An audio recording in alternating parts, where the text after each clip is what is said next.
Zoom account. My webcam is off at the moment, and we are going to get started pretty soon. Currently, we have 70 participants already on the line, more than 500 people signed up for this event, and we are going to get started.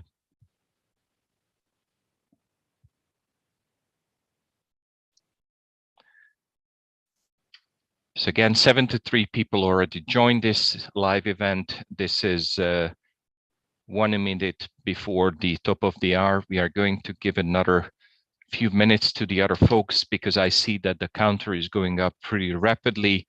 And as I mentioned before, more than 500 people signed up for this live event. And just for your information, all lines are on mute. Please keep your line on mute and please switch off your webcam.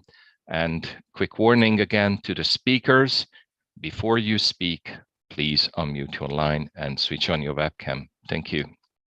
And just for your information, we are live now. So live broadcasting on YouTube is going on. So if you do have somebody on your team and they would like to see this live broadcast, I'm going to put in the chat the actual link, what you can share with your colleagues if they would like to attend this event. Okay.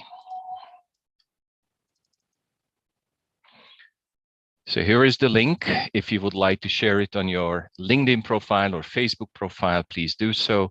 This is a live broadcast. And the reason why we are still waiting, because right now, more or less 100 people already joined the line. But as I mentioned before, more than 500 people signed up for this live event.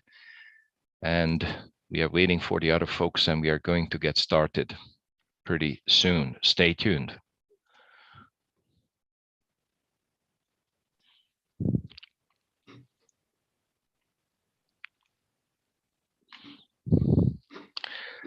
Funny enough, the counter is going up rather rapidly. More than 507 people already signed up, and I see that 106 of you already joined.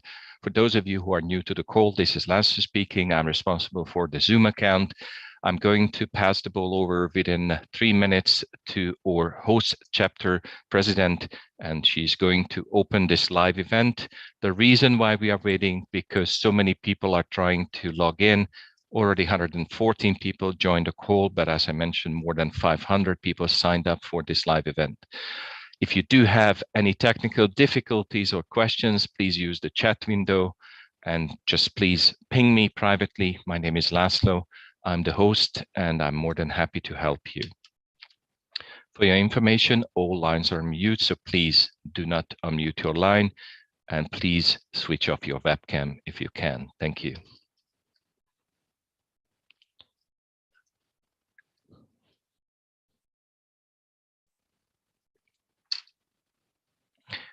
Again, if you go to the chat window, I'm going to share with you now the YouTube link.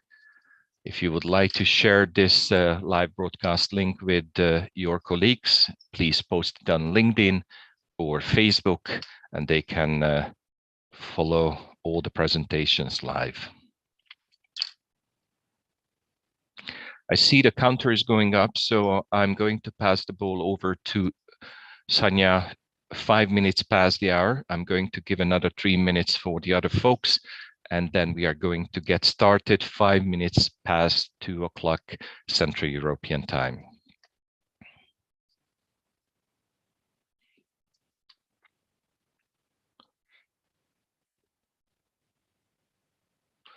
Yes, thank you very much, Peter. So again, if you would like to share this presentation with your colleagues on LinkedIn or Facebook or Twitter, Instagram, or any other social media platform, so you would like to email it to somebody, just feel free. The chat window is there. There is a link, a YouTube link, and we are live now on YouTube. So please feel free and share it with your other colleagues.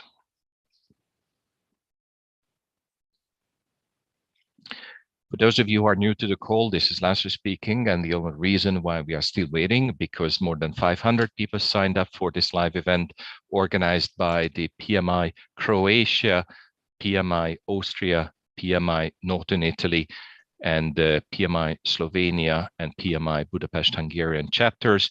The host chapter for this live event is PMI Croatia chapter, and within a minute I'm going to pass the ball over to the chapter president, who is going to start this live event.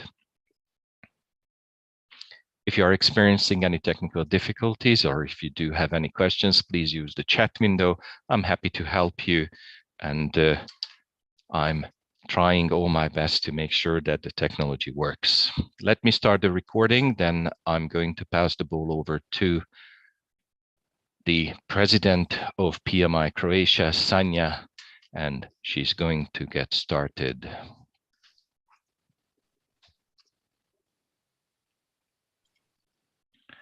Another minute, then we are going to get started.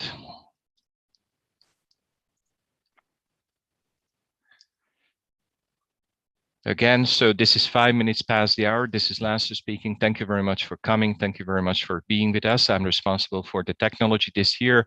This event is hosted by the Croatian PMI chapter. And let me pass the ball over to Sanja. And Sanja is going to introduce this live event. Sanja, over to you. Great, thank you. Thank you very much, and welcome to everybody. Hello, everybody. Thank you for joining to this event. My name is Sanja Georgina Strotnik, and I'm president of the hosting chapter this year. I'm really happy to welcome you on behalf of the organizational team, which is just mentioned as PMI chapter Austria, Budapest, Hungary, Croatia, Northern Italy, and Slovenia chapter to this 9th PMI Light Up event. For the beginning, just to share with you some information about how it started. It all started 8 years ago, just like an idea for the collaboration of the neighboring chapters in 2014 by PMI Northern Italy chapter, namely Paolo Birsa. So all those years we kept this great tradition to get together and to make this really a special kind of the event concept live. We got bigger with the time, and even in last years when we went online, we just keep on going. So hopefully next event of PMI Light Up will be live, and we'll be happy to see as much as possible all of you on this event. PMI Light Up objectives is mainly sharing experience and knowledge between PMI members and non-members, of course, and project management professionals to practice, especially presentation skills, because it's not easy to be in that kind of time boxing, and to give the best of you, and to encourage creation of more PMI Light Up groups of the neighboring chapters. It got really extraordinary format. This is the contest of 6 minutes pitches for the audience from each chapter, and audience got opportunity to vote, and we are awarding the best. Time is boxed, which is the main ground rule of this event. So presenters will be stopped after 6 minutes, even though we wouldn't like to do that, but we have to do that because this is the main ground rule.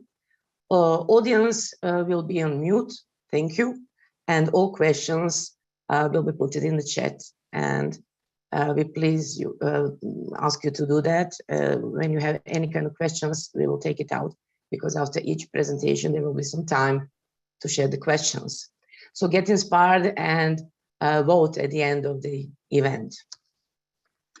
Also, I would like to thank the whole event organizational team, which started their work more than 3 months ago, and it's a huge work, even though this event is really, we would say, short, only 2 hours and 15 minutes. So thank you, everybody. Project manager for this year was Nikša from Croatia, in team with Darko and Franka. Thank you, Laszlo and Aniko from Hungary, especially for the Zoom hosting, and Francesco from Northern Italy, who's there from the beginning of the Light Up. From Austria, Faiz also from the beginning with Elena this year, and Uroš from Slovenia. Thank you very much to all of you. Regarding the agenda, you'll see that this timing is really tough. After this open welcoming, we have our first key speaker, it's Christina. Then we will have 2 presentations from Slovenia and Northern Italy. Then there will be a break, and then 3 more presentations from Budapest, Hungary, Croatia, and Austria. And we will then finish with the second key speaker, Nicola from Spain. Then we will have really quick voting, quick announcement, and the closure. After each presentation from the presenters, there will be, after 6 minutes of presentations, they will be stopped, but there will be also opportunity of few minutes for the questions we will take out from the chat. So be prepared, like fasten your seatbelt, and let's get started. The light. Thank you. And Niksha, you're here. Let's make this started. Yeah. Please announce our first key speaker. Yeah. Can you hear me and see me well? Yes. Yeah. Welcome to this event. Welcome to everybody. Looking forward to such a great audience and to our speakers. So I'm really glad and privileged to introduce Christina as our first key speaker today. Of course, she has a huge list of diplomas, certificates, and all the awards associated with it comes with these formal education and certifications. But the entrepreneurial spirit, mindset, and her capabilities is what stands out highly for her. So already 20 years ago, she started with Heraclea. It was the first shopping agency in the Balkan area, and since then she successfully sold and established multiple profitable businesses. But even more, what is important for the others and for the legacy is that she lectured, advised, coached, mentored many others to become own bosses by starting their businesses. So let's start with Christina. With this serial entrepreneur, indeed a fabulous businesswoman. Christina, I hope you can see us. You can, take the stage.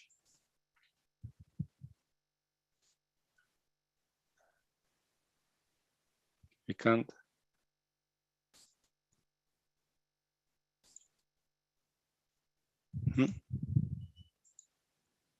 Okay, I'm here. Yeah, we can hear you well. Can we see you? Okay, now I can mute myself. Please, take the stage. It's yours. Thank you.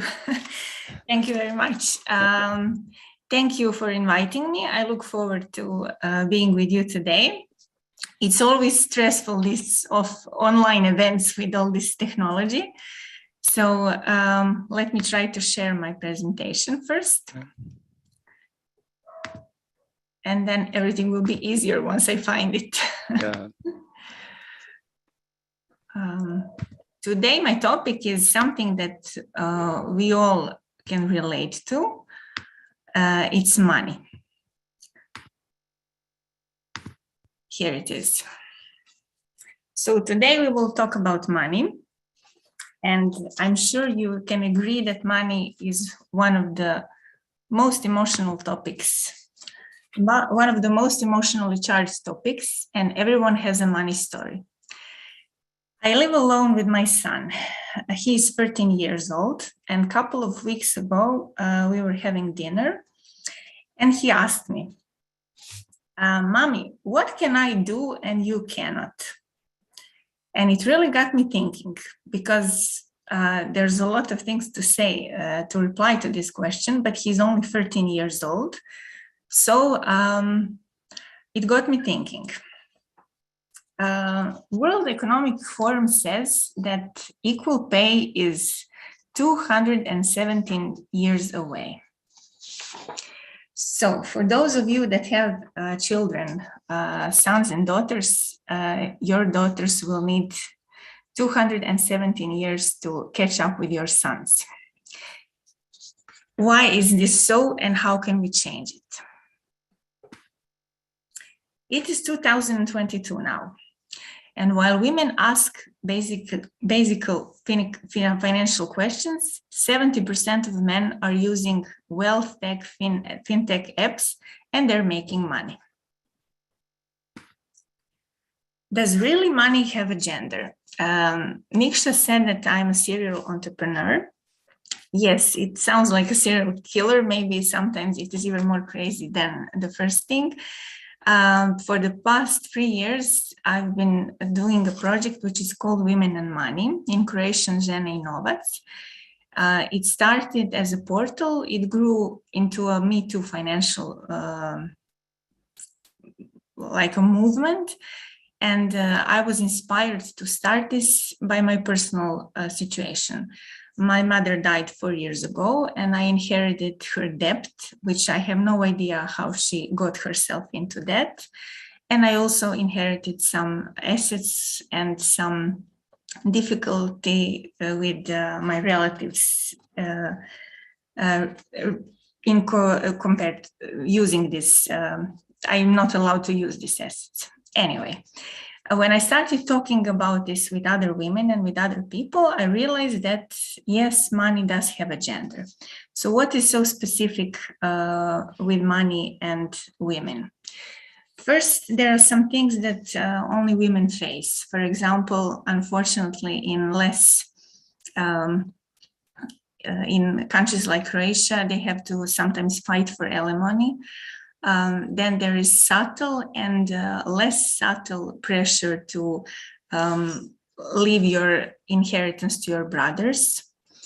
Then there are some issues with financial abuse, which also can lead to violence.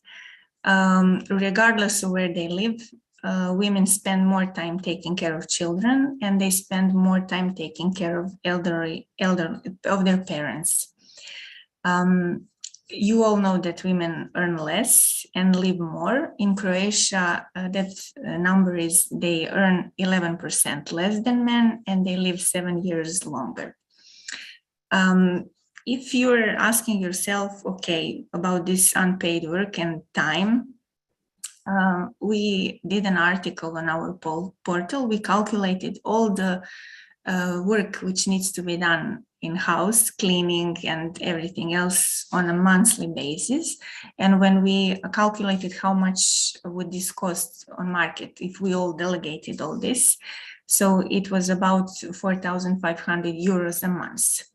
So if a woman is doing all this work at home, it is unpaid work of 4,500 euros. For example, nowadays in Croatia, I'm sure this number varies in other countries. What is also important to take a look at so-called women financial paradox. What is going on these days? Women are being more educated. They started working, they started earning their money, and they want to learn and they want to invest more money. But on the other hand, for hundreds of years, women were excluded from money talks. And now what we have as a situation is that women are more insecure about money, and financial world is still dominated by men, and women don't understand this language and don't speak that language, so they don't ask questions. Also, women count too much on the other person to take care of them. Their income is somehow considered as a second in family and when needed. This is how we are unfortunately still being raised. But this is a question for all of us who are parents, and especially for you who have also sons and daughters, to take care and not to raise them differently, but try to raise them equally. And now a question for you in the audience who have daughters. What was the last time that you as a father gave her a good financial advice? Regarding this financial paradox, existing financial products and services actually keep women excluded still from financial services. But this is also an opportunity for the financial industry to create gender intentional designed products. there is also a need to build solutions that include women and boost their confidence at the first place. And women need a place for peer support where they can safely explore, learn, ask questions, and gain comfort. So really, women do need a different approach so that they can catch up to those 217 years. It is not just easy, ask questions and learn. So when I started this portal and this Women and Money story, actually my male friends and colleagues were joking. They said, women and money. Well, actually, this is a portal and something for us because we like women and money. But no, of course, about 40% of men are following us, but women actually do need a special approach. So what do we do with this project? We are actually changing financial future of women, and we see this as a path to close this gender financial literacy and confidence gap. So this is an economic gap, but as I see this 217 years, it is primarily financial literacy and confidence gap. And this is something that can be changed. It can be changed. Perfect timing is always now. And what we usually say and promote is something that our grandmothers used to tell us. Every woman must have her own money. Why? Because without financial independence, there is actually no question of any independence and there is no freedom. Lack of financial knowledge and the unawareness can lead to really very bad long-term life and financial mistakes. So we need to work together, both men and women, to close this financial literacy and confidence gap and change the future. What kind of future? Financial and future in general, future of our mothers, of our sisters, and our daughters. Back to what I start with, the sentence which I started this presentation with. Everyone has a money story. So my question to you is, which one is yours?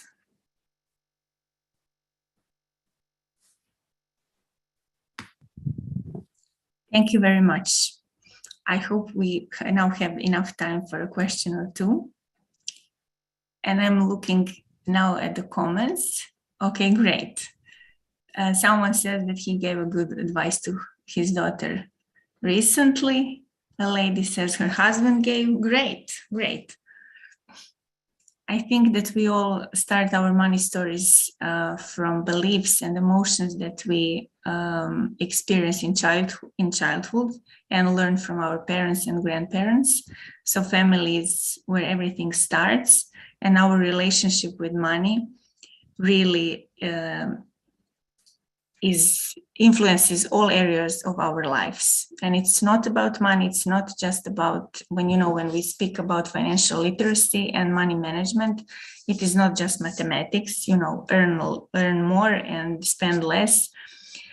We have to go deep and take a look at this relationship, our relationship to money, our relationship with us. And I always remember when we discuss money, something which I learned on one seminar in the US 6 years ago.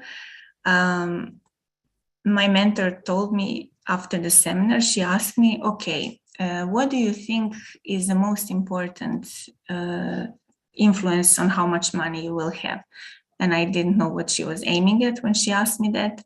And she said, the key is to your own sense of deservability. How you see yourself. Do you feel worthy? Do you feel deserving? How you speak to yourself. So this is the key, your own sense of deservability. Do you think and do you believe that you deserve? Christina, we have a question. Mm-hmm. A colleague asked, but isn't this issue something that can be fixed? Maybe it's just gender conditioned. That's usually a men's comment, of course. Yes, it is. We call it mansplaining. You can Google it. No, it's not gender specific. It can be fixed because it is a very, very complex issue. We live in patriarchal system. And there is one TED talk talking about how privileged people don't understand that they're privileged. It is a talk that one person is speaking, and he was a man before, and now he changed gender and he became woman. While he was earlier he was a CEO man, and then he changed gender and he tried to continue his career as a, let's say, successful woman.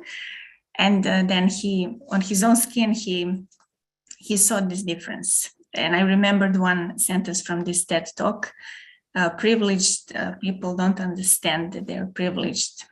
They have to lose these privileges to see the difference.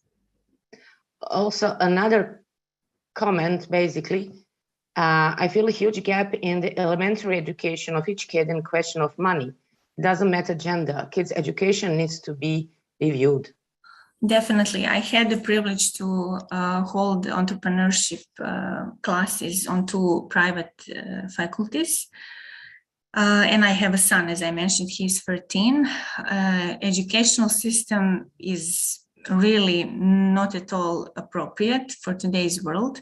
We don't teach children anything that they will need actually in life. My son told me this also a couple of weeks ago. He told me, actually, Mom, we don't learn anything that it will be useful. And I'm afraid he's right. We don't teach children creativity. We don't teach them entrepreneurial mindset. We actually teach them just to, shut up and listen to the authorities and not to think so much. So we teach them, we raise them how to work for money and work for someone else. We don't teach them how to think. We don't teach them how to be creative. We don't teach them about relationships. We don't teach them about money. So yes, I agree totally that the educational system must be changed. But as long as it doesn't, let us remember that family is the first place where we can teach our children everything. And we have a far more influence on our children than we can imagine. And majority of influence comes from example. So our children don't listen to us. We teach them by example. So show them that you understand, and include women, include your mothers, include your sisters, include your daughters, and include your colleagues. We have little time now, and it is a complex topic, but for male colleagues that are listening now to us, women need more encouragement and support. So don't, maybe ask them 3 or 4 times and encourage them. Tell them that they can do something because they can. And I work a lot, I do a lot of small business consulting, and majority of that with women. And all I see every day is a lot of women who know so much. They're capable of doing so many things, but they think deep down that they're not good enough. They feel undeserving and unworthy. They feel in the shadow. They just need to speak up, and we need to offer them more opportunities. Of course, it's a matter of choice, and of course, we cannot push anyone into doing something they don't want, but we just need to realize that there are other type of women who want to step up and be leaders. And we need to, what we can do is open the door for those ladies. Kristina, thank you. Thank you very much. Thank you. You can see in the chat some comments and thanks. I believe this really was to the point, as really important and actual topic, which is now important for all of us. So thank you again. I think we can continue. If there will be additional questions, then we will pass to Kristina and she will send us the answers. Thank you so much and have a great rest of the day and good luck to all other presenters. Yes, now we are approaching to this competition part, and we will have first presenters from PMI Slovenia Ljubljana chapter. So Nikša, please ask colleague to be presented. Okay, thank you. Sanja, you stopped me to ask questions, but nevertheless, I think I wanted to put some engineer question. Okay, now we have a PMI Slovenia on the stage, so I'm kindly asking Uroš to step in and present representative from Slovenia. Yeah, Uroš, can you hear us, see us? Can you join? Yes, hello, hi. Okay, hi Uroš. Yeah. Hi. Today, starting fresh, here is today Mr. Alexander with 75 plus successfully delivered projects as project manager. For the past 4 years, he has been building a new electronic development and manufacturing company growing from 3 owners to 100 people and 5 offices now, where he also stands as a business director. Alexander's key skills are people management and portfolio management. The word now goes to PMI Slovenia representative, Mr. Alexander. Thank you. Thank you very much, Uroš. Okay, we can see you. Are you ready then, Alexander? Yep. Okay, then I think we can then start the clock ticking. Yeah, yep. Go on. Yeah. Okay, thanks everyone for attending this presentation. So basically the topic for today is how to deliver during the war. And I would like to bring this presentation and basically tell that all is based on my own experience because I'm in Ukraine for the moment. So what happens when war occurs, basically? So what you think of? You think about saving yourself, you think about saving your people, projects, business, and then you have to deliver at the same time. What do you do basically when you wake up? You hear some shootings, shellings and stuff. Well, you run, your team runs, your customers and management are shocked and silent, apparently. Everyone loses the direction. So you have to find a way how to overcome the challenges you have. Basically, if you put it short, every project manager finds a way and ensures the delivery via the leadership. Let's concentrate a little bit more about that. I would like to basically stress 3 main lines of this leadership. And this is what happens to deliver. You have to communicate, deliver certainty and leadership. The second line is to assess the team performance and be also actively managing it. And of course, you have to really demonstrate care about your people. Let's go into a bit more detailed look into each topic. Well, when we say communication and leadership, first of all, you have to be the center of decisions and information. Make your team daily digest so they are aware of the situation, they get information from you as the PM, and they have really, really good feeling about what is going on. Ensure that you have face-to-face time because it builds trust, it builds also good human-to-human relations. You have to generate for all your team certainty that project is alive, they have the workplaces, they have the company around. You have to deliver patriotic and positive vibes on a daily basis so people can feel that you are on a good side. And then, of course, you need to keep communication sharp, timely, and accurately prepared. When we're talking about clients, what we do? Well, we have to be the same center of the decisions and information. We have to deliver daily digest. The team is safe, they are there, and they are placed at place A or B. Use video communication as fast and as frequent as possible, so your customers, your clients, they can see that you're there, you're good, you're actually doing what you're supposed to do. And then, of course, you have to help your customer to define what is black and white, so to say, what is right and wrong, who is fighting towards whom, so to say, because rumors are all over the place. When we talk performance, let's take the second line. First of all, you had to realize that many people would not be able to work at all during the first few weeks. That's the reality. People simply take it different. Then you will have to climb up from the huge drop in efficiency because everyone is lost. So from 20 to 80%, you will be getting, probably in something like 1 to 2 months of time. You would obviously lose quite a bit of your team because simply some people cannot cope with the situation. They will have to hide, they will have to run, they will have to find the best place for them. And then, of course, for the businesses that are used to be office workers, you will have the immediate switch to the remote office place. And then people will get remote, and you have to ensure that you have tools, you have everything else you need to be able to communicate with you guys. And then apparently, you have to be really ready that, usual means of communication would not work. You will have bad connections, you will have, internet breakdowns and stuff like that. How do you manage performance proactively? Okay, first of all, you will have to use your contingency budgets and projects. Simply decide that you activate the budgets. You will have to report delays and budget overruns from the day one, because that's what's going to happen. Doesn't matter how good you are. You will have to engage your project management office and company management into the business consequences planning, because you will have some, clients screaming. And then, of course, as PMI prescribes, always use transparency and report timely on whatever you see.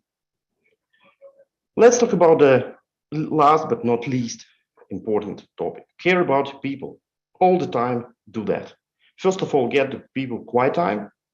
Enable all organizational resources from your company on helping relocating and securing people. Ensure daily communication with all you guys, where they are, what they're doing, are they okay or not. Let people take the situation as they can. Do not force anyone to trust one or second opinion. And engage people into the business as usual, so they can actually use Office and they can use what they do as a mantra there for the time being. You have to really help people to stay whenever they want. You have to adopt people to new reality. You have to shelve them from the cold B2B world to the normal relationship. And then, of course, keep calm, and let your people recover in a good way and continue great delivery with your team. That's all what I wanted to say from my own experience. I'm really thankful to Tori, and that's all from me. Thank you very much. Thank you, Alexander, just in time. Yeah. Thank you for the great presentation. Absolutely on time. Thank you very much for the great insight. Thank you for sharing. Welcome. With us.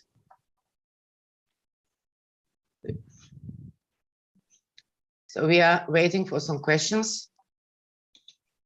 So comments are coming. Kudos for the presentation and great shirt.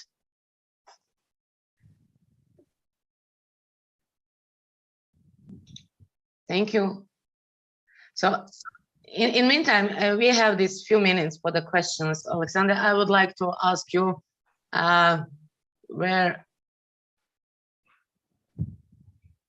you got great focus and the strength, and that basically showing the experience and professionality which you carry with yourself.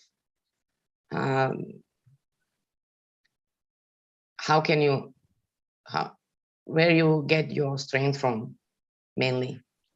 Well, the main strength is always what you get from your family, from your team.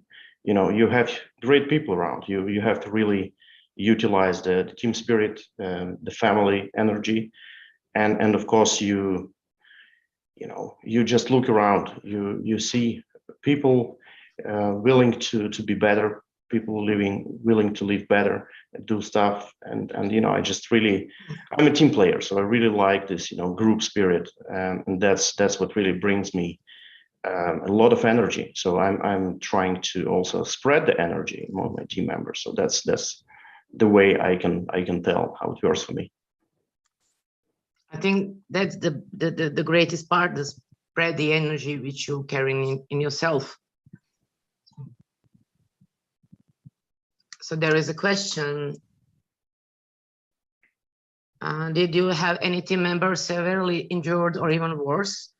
Was a casualty of the war? So if so, what did you do to communicate the rest of the team?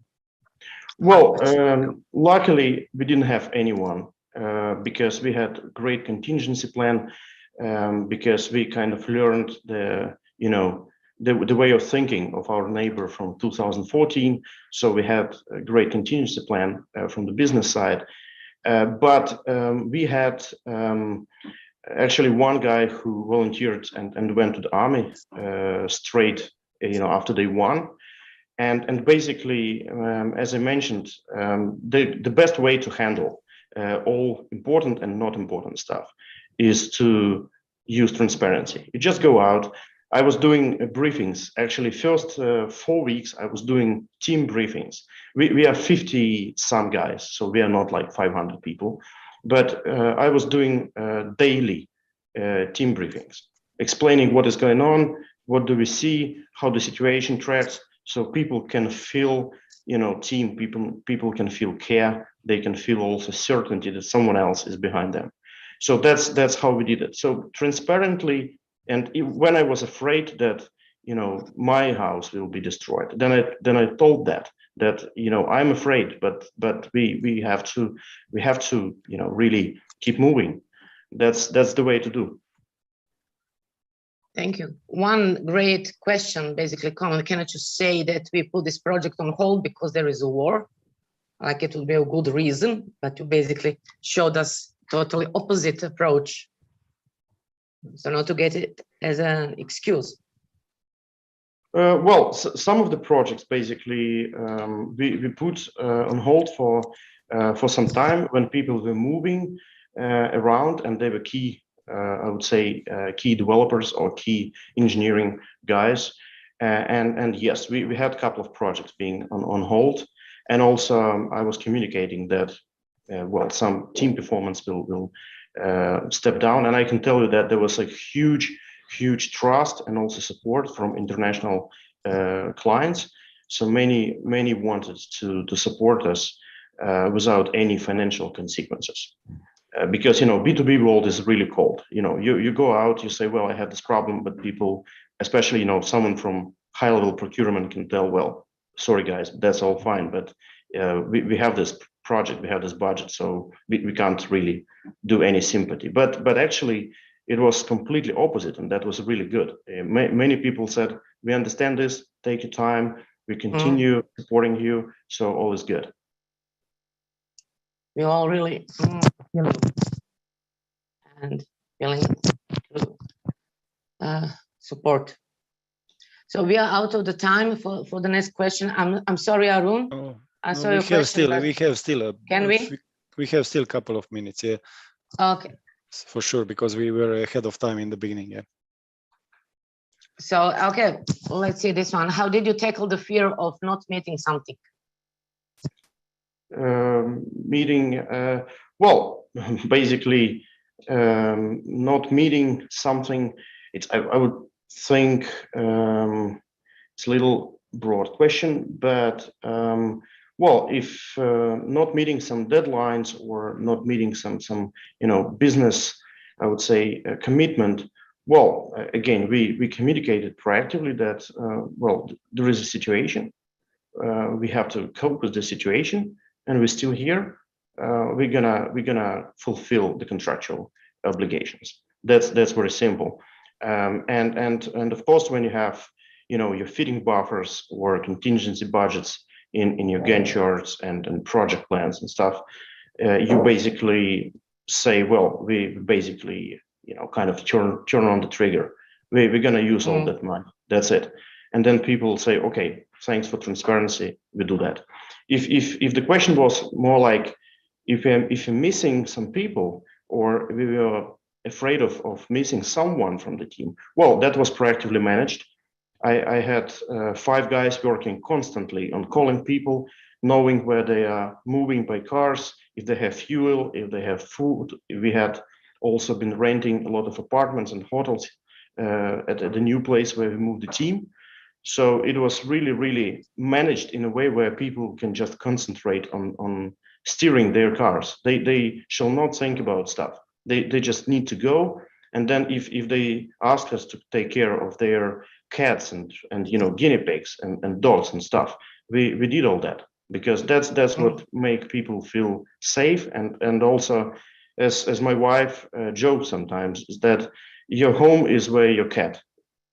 So if you put your cat into the new apartment, this is your new home. That's how it works for many of us. Yes. Thank you. Niksha, how we are with the time? I mean, we have 3 minutes, so maybe one question can be. Okay, then the last question. Did you have any major issues in terms of technology access, IT especially? I mean, when your team members were moving around, playing, so basically you touched this. Well, I can tell. Yeah, I can tell, first of all, that one of our offices was under the major threat, being captured during the first couple of days. So what we did remote wipeout of the data, because we are holding IPR of a lot of clients around the world. So we activated immediate wipeout. Then also, the I would say mobile fleets of people, they were using their mobile coverage to get connected. And then we had fixed time per day when we communicate. Doesn't matter where you move, you stop your car, you park, you attend the meeting and say, I'm okay, I'm here, all is fine. And then if there is something major ticking, like particular customer asks, okay, what is the status? Then the 2 office management girls, they were pointing out that you have to call that particular person. So a little like secretary function, but that was helping us to actually leverage first week of people moving back and forth and stuff. So that's what I can tell.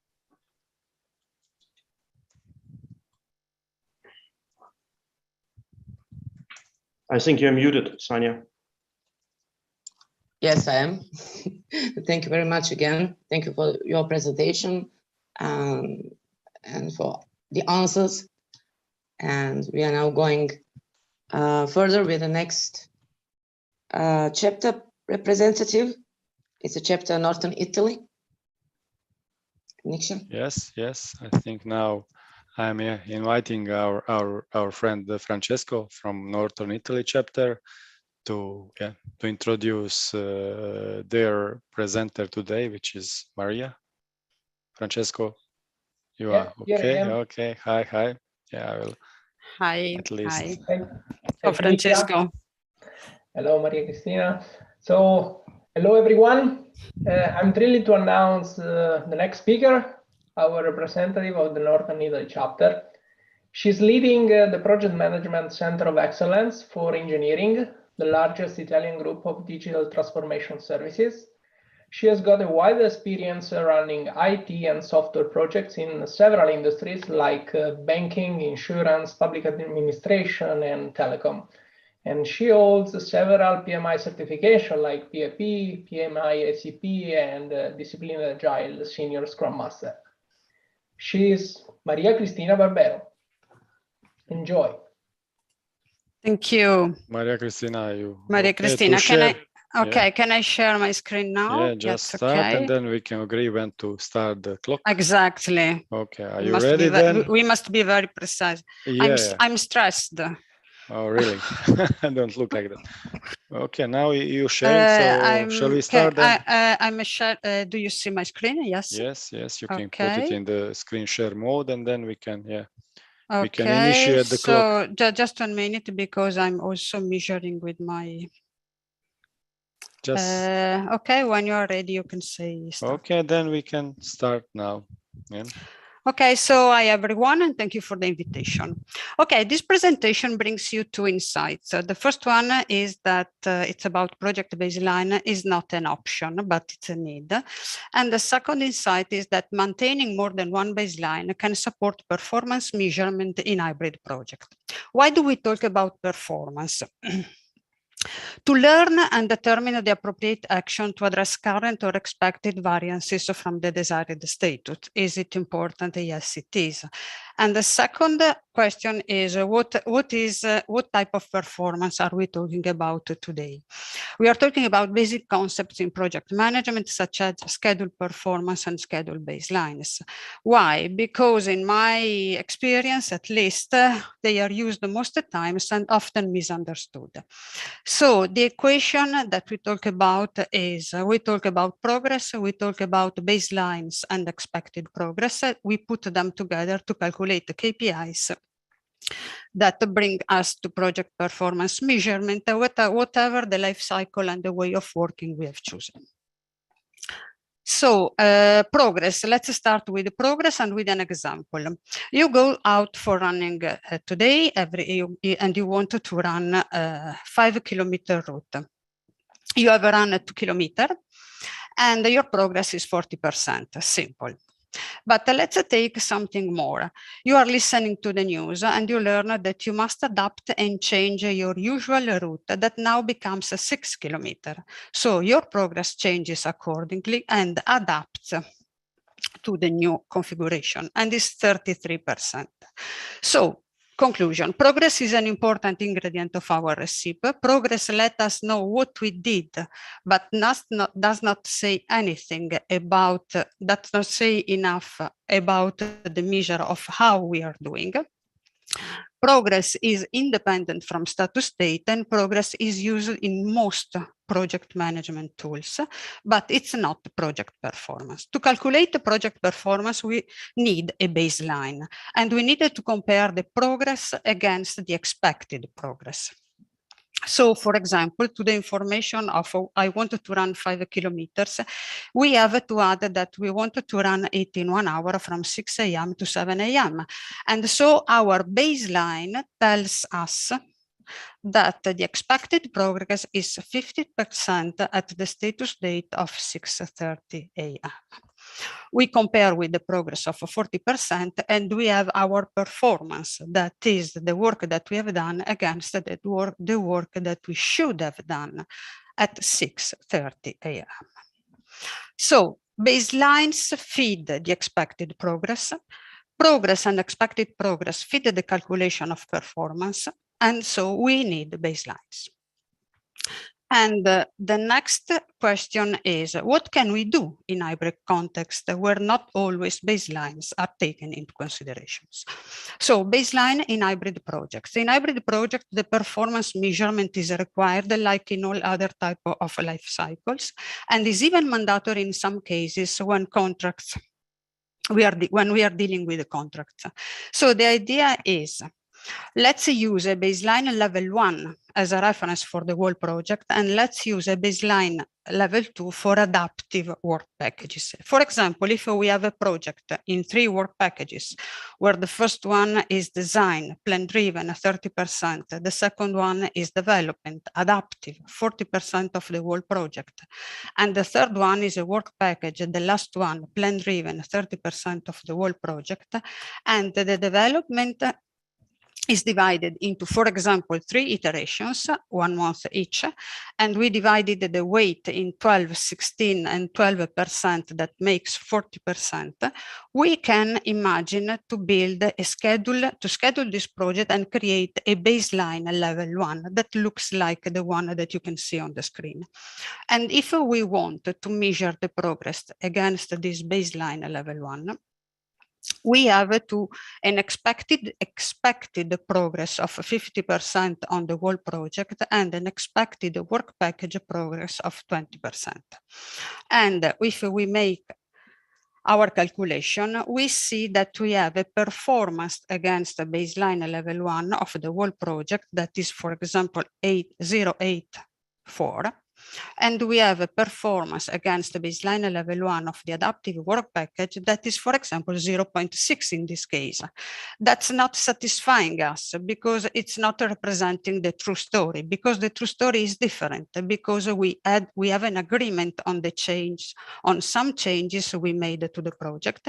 We have new sizes, we have new weights, and if we calculate against this baseline level 2 our performance, it comes to the calculation of having an expected progress of 17, for example, in this case, and the calculation of the adaptive work package baseline against the baseline level 2, 0.8.6. So the idea is having two baselines, and the conclusion is measure performance, not only progress, maintaining two baselines, one for overall situation of the project, and jump to baseline level 2 to focus on work packages where life cycle is adaptive. Thank you. Exactly on time. Exactly on time, because I jumped to the last slide. Okay. I don't know, because this presentation, I wanted to do something about project management. And so this is probably not very clear for everyone, but it's about an important question, that's baselines. Thank you, Maria. I think it is important. I believe that we all understand it quite well. What motivates you to put this topic for your presentation? The main reason is because sometimes people say that when you are managing an hybrid project, where some parts of the WBS is changing fast, you don't need baselines. That's not true, because finally performance must be calculated. And there is another reason, that I'm working for a supplier company. So our projects are under contract, and we must calculate the performance that we ensure in projects to our clients. So especially under contracts, we need to have a level 1 baseline to keep under control our contracts, and then we must be more free in having more changeable baselines to monitor the situation of specific adaptive work packages.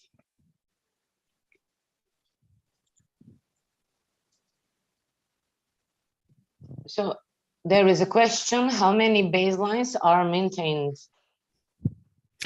I'm not talking about the number of baselines. I was suggesting to have 2 levels.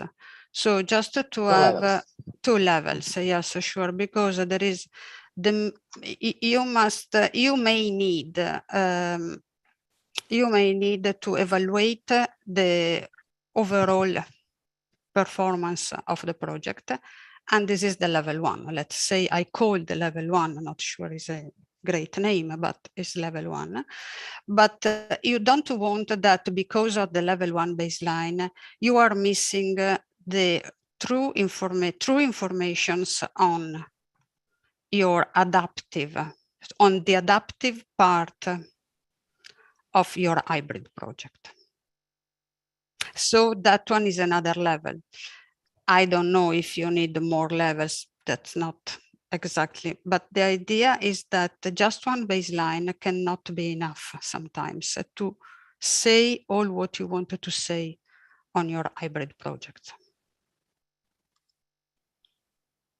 I would add a question, because we have this, I think, 2-3 minutes, more, 2 minutes. When you say adaptive stream, adaptive part, what do I intend? Okay, so the terminology is the PMI terminology. So if you learn today the PMP class, if you attend today the PMP class, there is an explanation of what plan-driven or predictive, hybrid, and agile, and adaptive agile. And so there is this, the terminology comes from there. So it should be the official terminology that we use at PMI. Good, good, thank you. Thank you. Niksha, do we have maybe another one? No?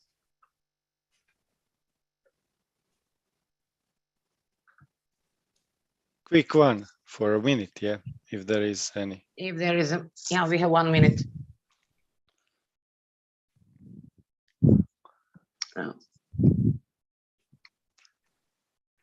Then thank you, Maria. I believe that we reached the time for the break.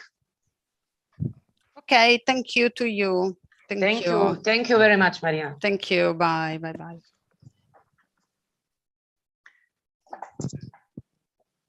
So now Okay. we have 10 minutes break, yeah, and then Yes, we are coming with Esther, and we are coming with Esther. Now we have a break from 15 to 15:10 exactly. So stay tuned, and we'll be back on in 15:10. Thank you.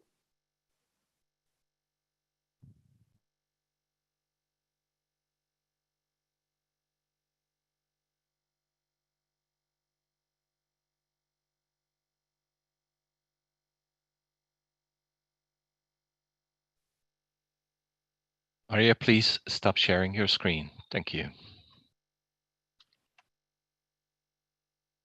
Thank you very much.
So hello again.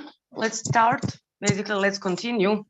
It's 15:10. We can continue with our next representative from PMI Budapest, Hungary. Yes, Anya, you are correct.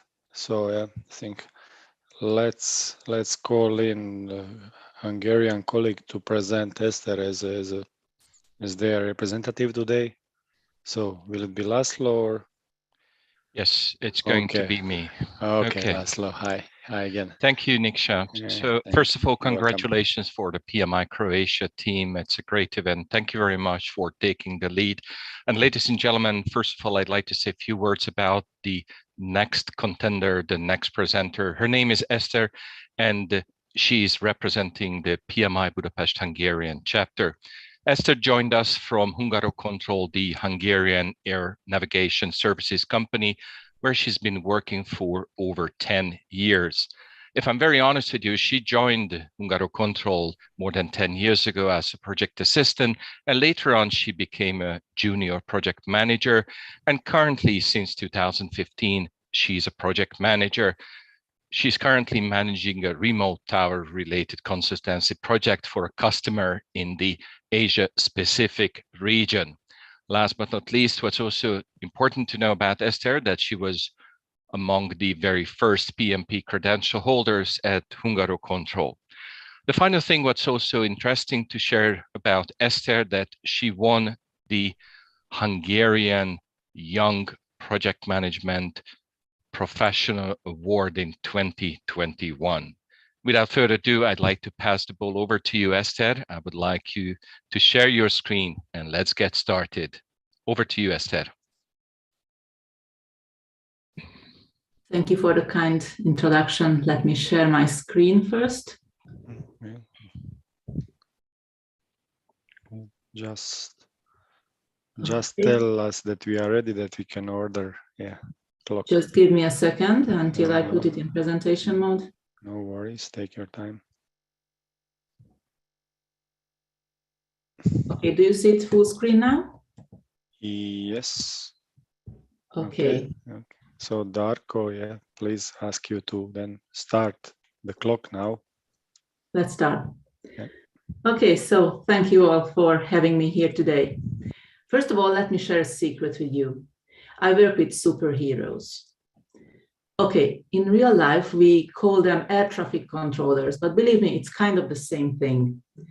My job as a project manager is to help and create new work environment for these superheroes. And here are a few steps of my journey and a few lessons learned from opening up to diversity. A few years ago, I was sitting at a table with two air traffic controllers as representatives. And I have them explain to the project team how do they do their job and what do they need in an ideal fancy new work environment. Well, it turns out that these superheroes need quite a lot of equipment to do their job. They use a bunch of different systems, a lot of screens, input devices, different sets of radios, and the most important thing, the headset, as you can see here in the middle, the centerpiece of equipment. So at that time, I only had these two guys in their 50s, mustache, very serious guys, sitting at the table, and they were very confident and describing how do they do their job. And I was in no doubt, because I knew that air traffic management is a highly standardized industry with a lot of rules, regulations, a lot of manuals.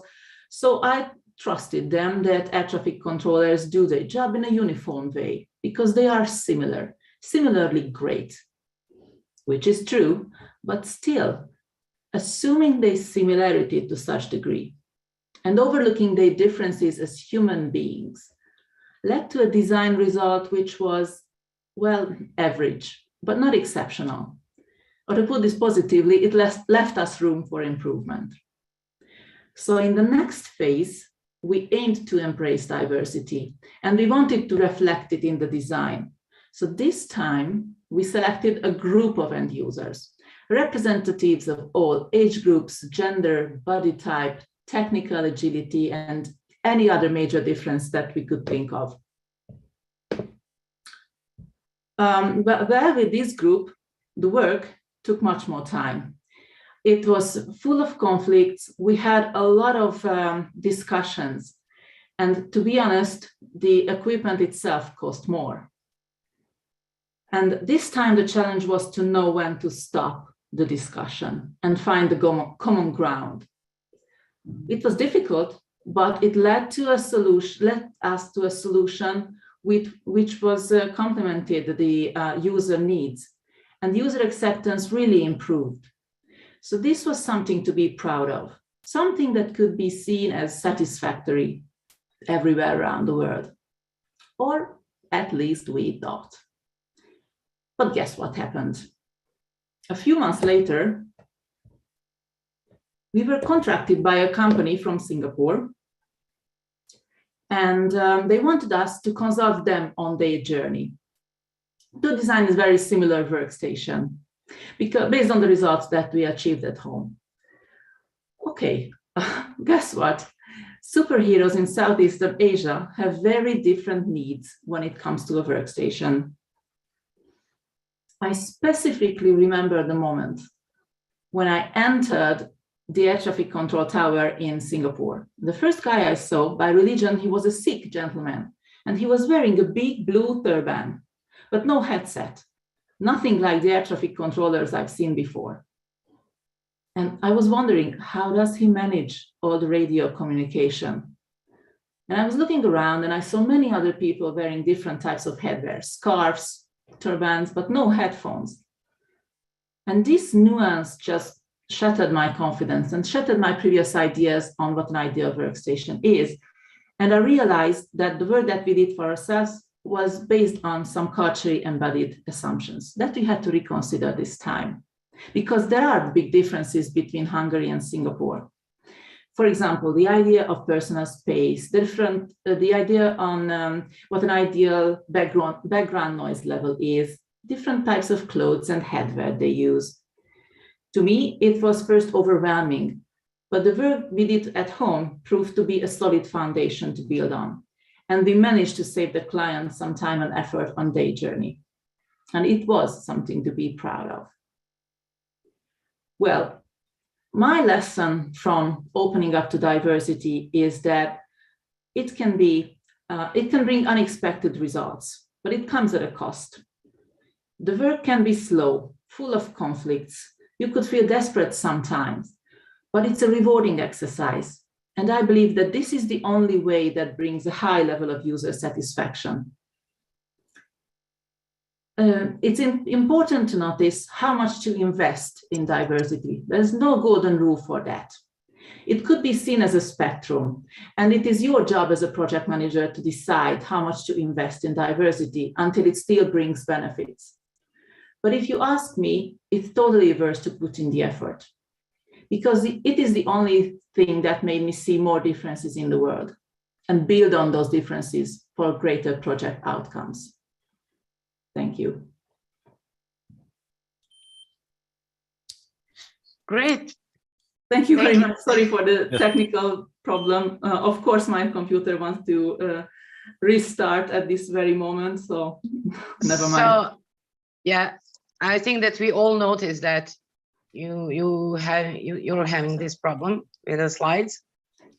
Sorry, Sanja. Esther, can you click on késleltetés? Just simply click. I tried, but it's inactive. Work. Okay, good. Sorry. Machine doesn't listen. Yeah.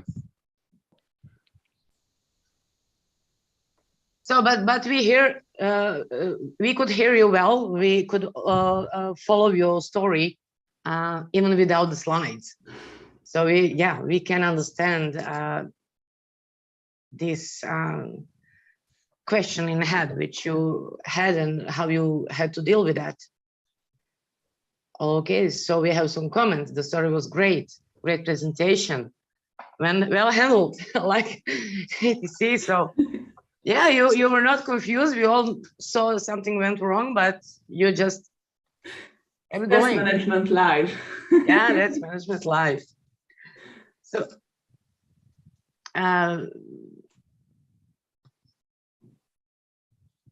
so somebody thought it was a part of presentation. Yeah, of course. So how come, I mean, is it in, it's common thing in Hungary to have this kind of project management within the aircraft industry, or how you correctly put it in English? Traffic management. Traffic management. What do you mean? Yes, it's common practice. Every traffic management company do have this project management competence within. Yeah, I believe so, or at least something similar. So it's very common. So normally there is one air traffic management service provider per country. So and I believe that each of them has a PMO or something similar, or maybe just project management competence dispersed all over the organization. But the industry itself is full of changes. Technology always changes. There's always something new that we had to introduce, and this could not be managed otherwise without any proper project management practices. So yes, it's a very important piece of our daily job. Yeah. Oh, okay. Here is a question. I think, did you see any communication barrier in your job, or a language barrier, or just all so fluent in English? Well, even yes, the main language of air traffic management is English, but even there could be some misunderstanding.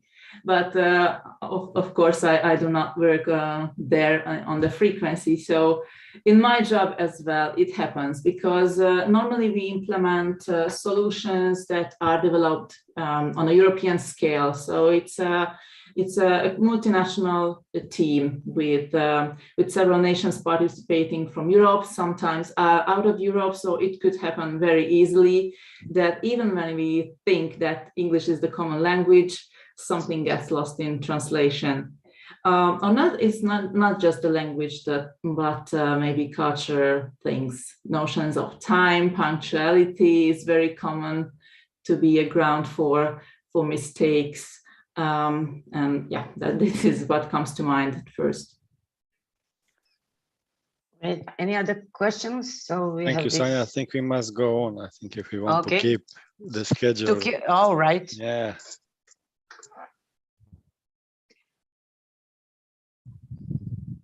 So we are going to the next presenter. So I'll do the introduction because this is my dear friend and colleague and past president of PMI Croatia, Vesna Hitric. Hello, you here? Hi. Yes, I'm here. Okay, so thank you for joining. I heard you had some traffic problem, but you came. Thank you. Yeah. So Vesna is with the PMI Croatia since 2009. For 8 years, she was leading Zagreb branch, and last 2 years, she was our president of the chapter. She also started the Relax and Retreat program, which we run with our members and friends, of course. And she also was organizing all the monthly gatherings in that time that she was running the Zagreb branch. So in that context, besides that, highly experienced certified project manager within the Ericsson for so many years, and looking forward to hear and see your presentation on VUCA. Thank you, Sanya, for a nice introduction. Just first to check if you see my screen. Okay. Can you see it in the slideshow mode? It will come. Yes. Is it okay? Yes, thank you. Okay. Okay, so can I start? Wait, 1 second, Niksha. Yeah, I think let's then start, Darko. Go on. Okay, thank you. So I will give you a little bit more about me because it is important in the context of my today's presentation. So I have 30 years long experience in ICT industry. I've been customer project manager for 20 years, managing mostly IT development tailor-made projects. And I have been also volunteering for PMI for more than 11 years.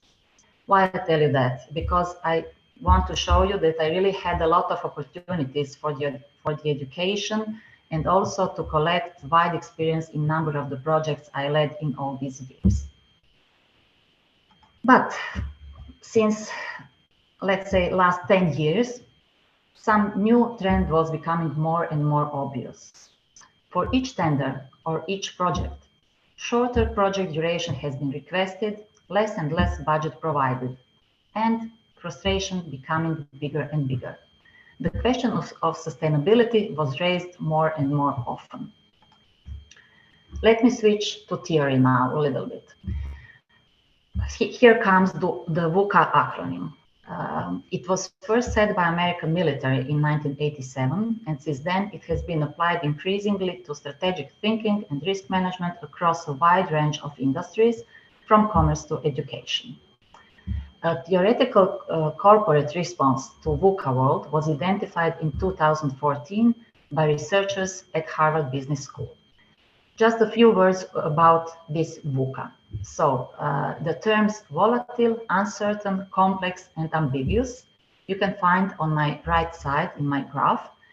And you can see on that graph that depending on how much do you know about the situation, combined with how well can you predict the outcome of your action, defines those four terms and places them on the graph as shown. So if you know very little about the situation and you cannot predict the outcome of your action well, you are positioned in the first quadrant called ambiguity. It is the same story for the other three quadrants that you can judge on this graph. What is important to answer regarding this new VUCA world? We have to accept that we live in a VUCA world and be aware that the times are challenging for leaders. Instructions say that it is important to analyze, carefully diagnose, and label a situation for what it is. And it is important to analyze each of the mentioned categories because theory says they are different. You have to understand the difference between all those four words. And you maybe don't have all of them in your case. The next question that comes from us practitioners is, what about the theoretical knowledge we acquired before? What about all the principles, best practices, all the pillars we relied on before? Are they useful at all? I would say that they are still useful, very useful. And of course, you will continue to use them. But we have to be aware of the concrete situation and what is more important, be flexible. Let me then switch again to theory. The theory also gives responses to those four VUCA worlds. Agility is key to coping with volatility. Information is critical to reduce uncertainty. Structuring is important for complexity because you have to attempt to match own operations and processes to mirror environmental complexities. And experimentation is necessary for reducing ambiguity. Only through intelligent experimentation, you can determine what strategies are and are not beneficial in situations where the formal rules or business no longer apply. So with the change mindset that the world is changing and with some hints how to diagnose and how to respond it will make your life easier. So my message for you as a conclusion is, it is important to be aware of the new VUCA world. You have to accept it. Be flexible and adaptive. Innovate, be creative, be flexible, and listen more. And what is also important, never lose energy on self-pity and focusing on difficulties. This is all from my side. I hope I was on time. Now you have opportunity for questions. You still have 1 minute. So ahead of time, yeah. Okay. Great. We have then more time for the questions. Any thoughts?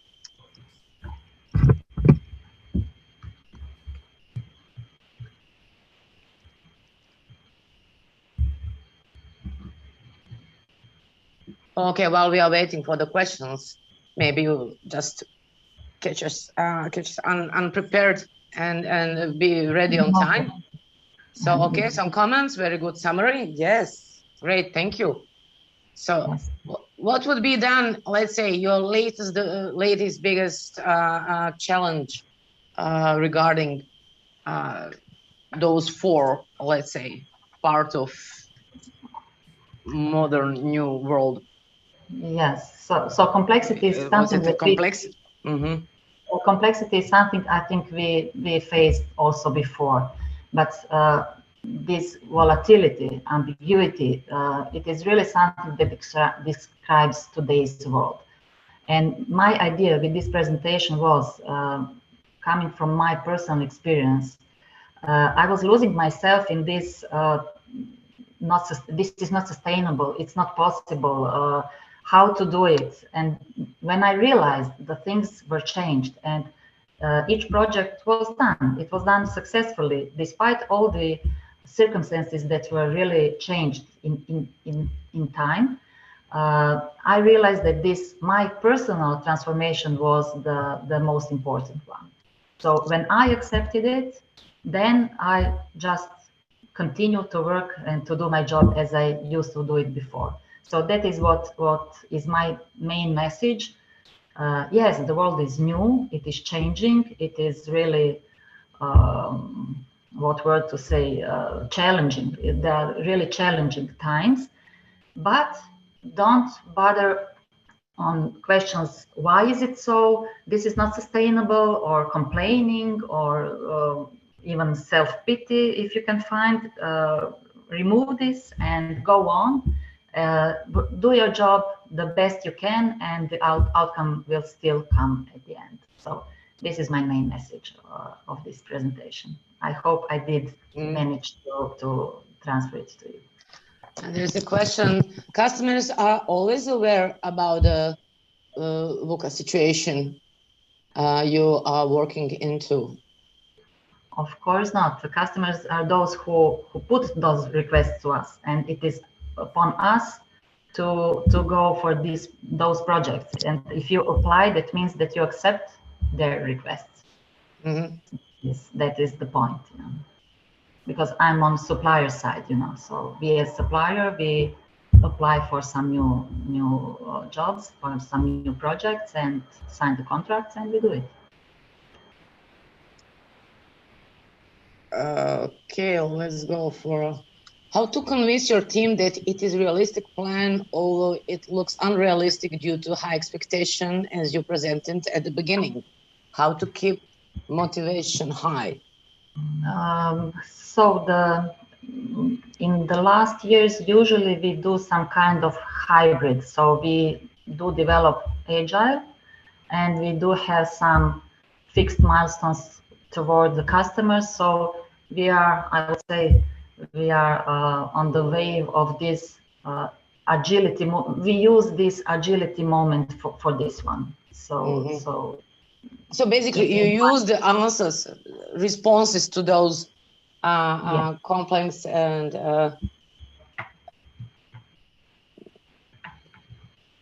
loyalty, and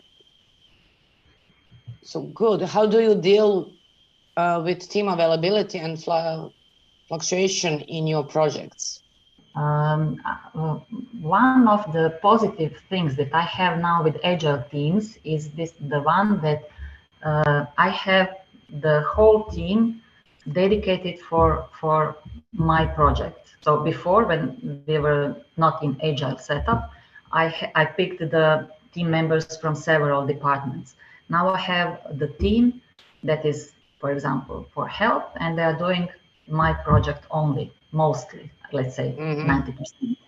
So this problem is now less present than I had this problem before. So that is a positive side of the agile in my in my environment recently. And quick, how do you ensure balance between commitments like rigid deadlines and agility? Yes, that's a problem, especially because the contracts are still the same as they used to be 20 years ago, and the methodology and the way of working is changed. But we do have, with good cooperation with the customer, and when with good involvement of customer in our work, it is possible to get understanding and to explain and to find the optimal solution that both sides are satisfied. I think, thank you, Vesna. I think we need to move on. I guess many people took some coffee and were more active after the break. Yeah, right. So yeah, we have to move on. Next one is the last chapter representative from, and it's PMI Austria. Yes, hello. Yes, hello. Hi, Dirk. Hello. Hi, Dirk. Hi, Dirk, high Faiz. fives, please. Yeah, I don't know. Can you see my screen? Am I on video? We see your name and surname only. Well, I tried to. I don't seem to be able to get the video on. So for some reason, it must have stopped. I ask you to start video. Is it okay now? Start my video. Here we go. Okay. Yeah. Right. Yeah. Go on. Yeah. Good afternoon, everybody, and thank you for joining this slide up, and I hope you're enjoying it. It is my great pleasure to introduce Dirk Wertek, who is a fellow board member of the PMI Austria chapter. He's VP for Finance. Dirk is a business unit director at Frequentis, which is a company in Austria that works in safety critical industry of air traffic management and aeronautical information management. Prior to that, Dirk worked for 14 years in international IT consultancy in several programs on portfolio management. And before that, he has 25 years experience of project management in non-safety critical industries, such as finance, entertainment, and manufacturing. Dirk holds many PMI certifications, and including program PGMP, MP, and PFMP, and so on, all the various letters, and presents frequently at congresses and symposium on PM-related topics. So over to you, Dirk, and enjoy the presentation. Thank you, Faz. I will share my screen now. So you should see my presentation now. Yes, it's full screen now.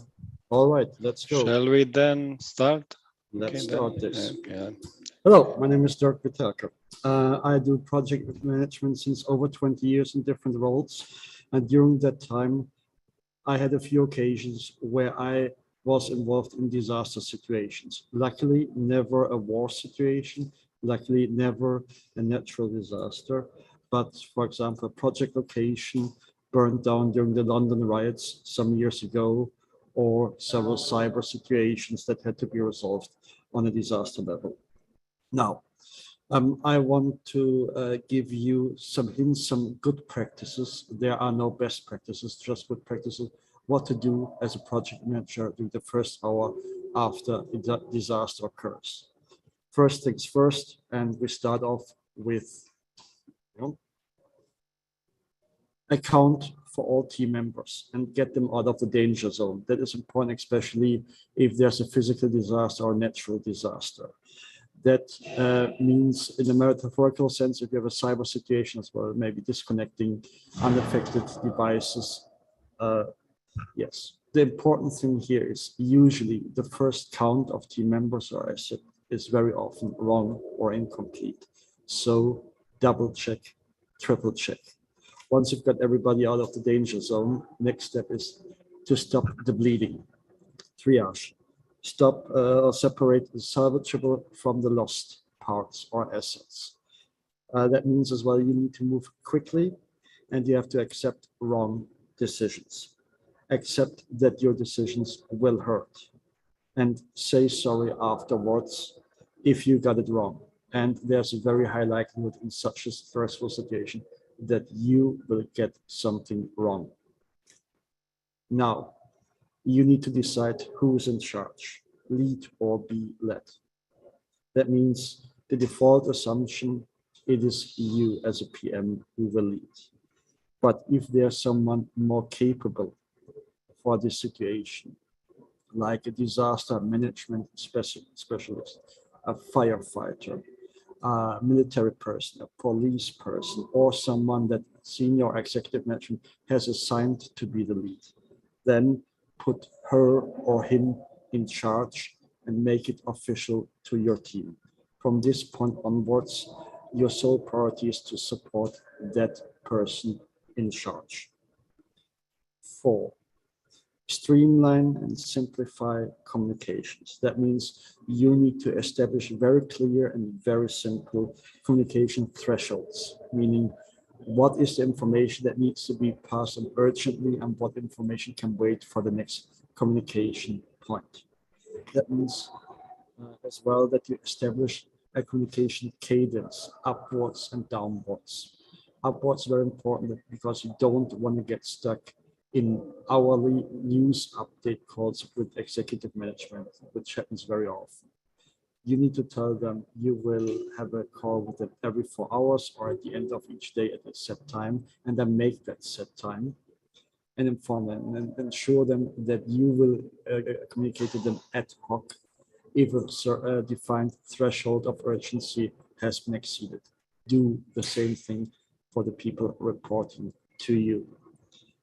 Important is as well that you get a point person for documentation of all the facts and your decisions. There's a high likelihood that once the disaster situation is over, your actions, your decisions, and what happened will be audited and reviewed. For this moment of time, you need a good documentation, but you don't have the time to do it on your own because you're busy making decisions. So have a person following around, taking care of all the documentation that needs to happen. 5, separate initial disaster response team from reserve team. The reserve team runs the business as usual, the remaining business as usual, if there's a remaining business. You need to be able to rotate out exhausted initial disaster response team members or the full team once they've reached their limit. Then you need the reserve team. If you don't have a reserve team at that point, you're in a very tough spot and you don't want to be there. 6, collect information and plan the next steps. That means filling in obvious information blanks and check your assumptions.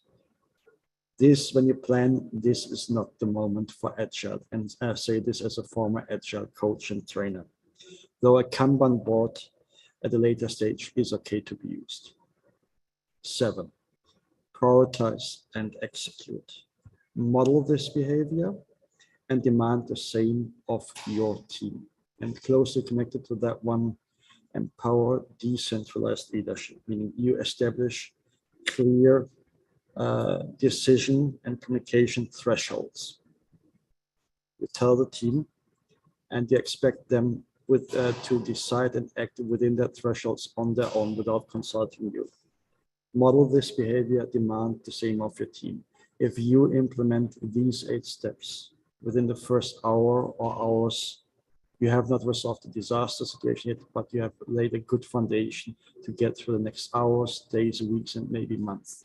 And I hope you will never get in a situation where you need to use the 8 steps. Thanks a lot. Exactly on time. As it should be. Thank you. Great, thank you very much, Doug. So, welcome. And here the breakdown. Yes, yeah, great. Thank you. We have time for 1, maybe 2 questions. Go ahead.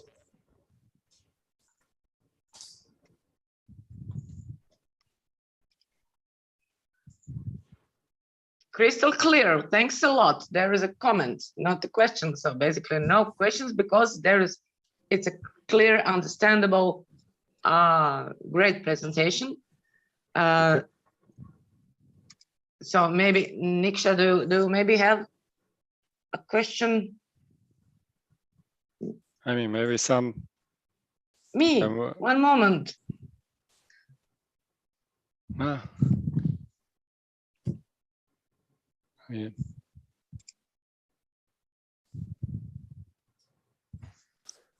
Did you not mention?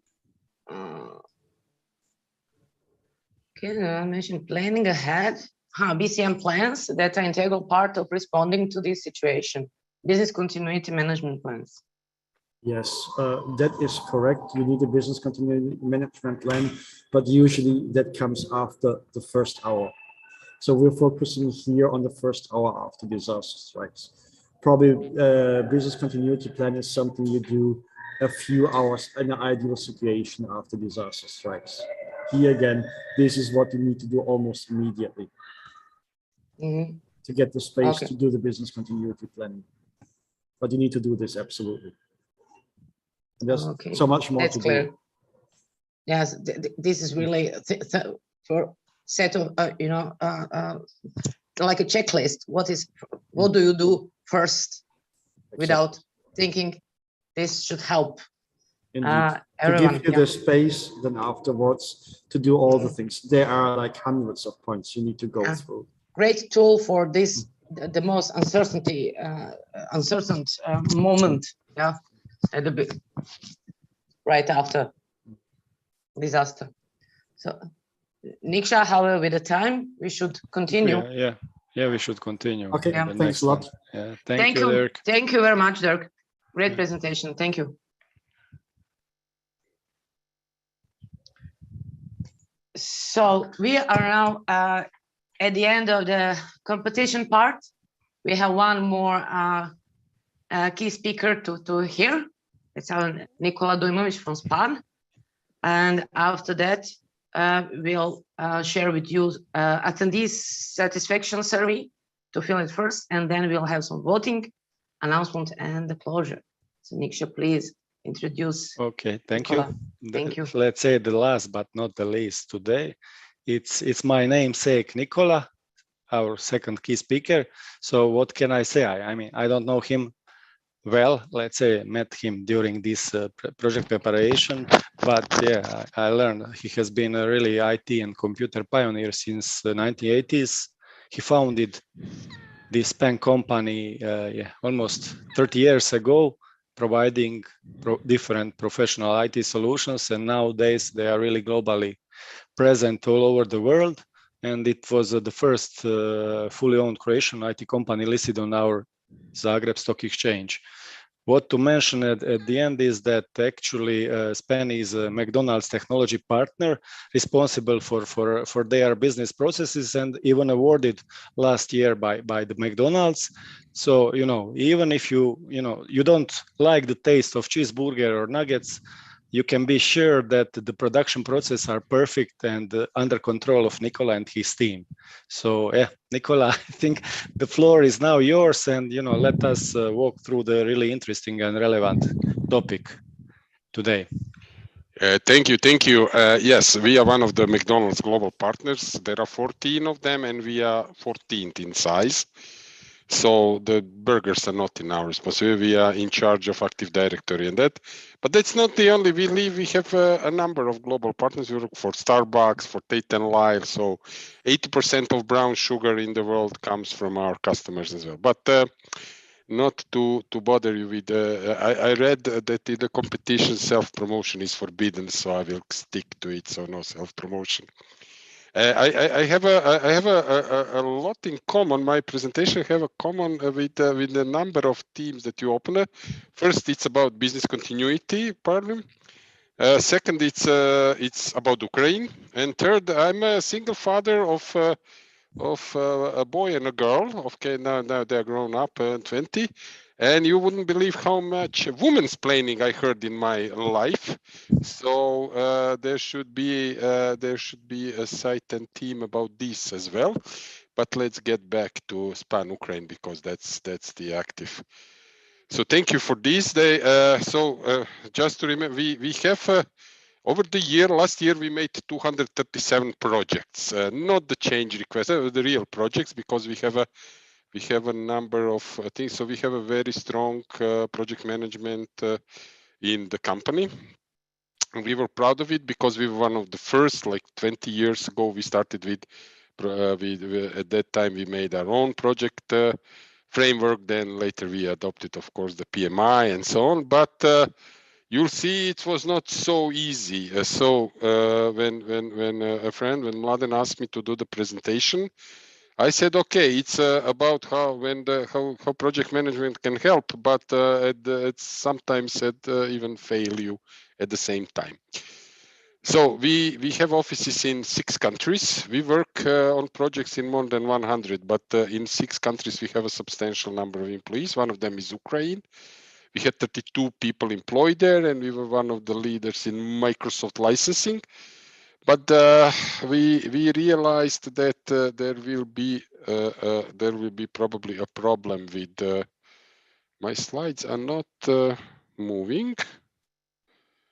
Okay.